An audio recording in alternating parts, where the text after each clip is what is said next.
এখনই সময় শোষণের হাত থেকে মুক্তি পেতে। স্বাধীনতা প্রয়োজন, হয়েছে স্বাধীন, আসে না কেন দক্ষিণা সমীরণ। আমার ভাইয়েরা দেয়নি রক্ত কালোবাজারির তরে, তবুও দেখি সোনার স্বদেশ তাতেই গিয়েছে ভরে। প্রান্তিক চাষি গোলক ধাঁধায় অনাহারে কেঁদে মরে, মধ্যসত্ত্ব ভোগীরা সেখানে বিলাসে জীবন গড়ে।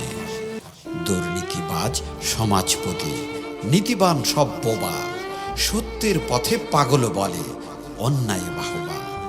স্বাধীন দেশে হরদম চলে শোষণের কষাঘাত, ঘুষটাই আজ নিত্য চেনা, নেই কোনো প্রতিবাদ। দৃঢ় প্রত্যয়, হবে হবে জয়, শোন রে দামাল ছেলে, ঢেলে সাজাবার এখনই সময় সকল বিভেদ ভুলে। সোনার মাটিতে ফলবে সোনা, সুখময় সব ভাবনা, বঙ্গবন্ধু তোমার স্বপ্নকে বৃথা যেতে দেব না।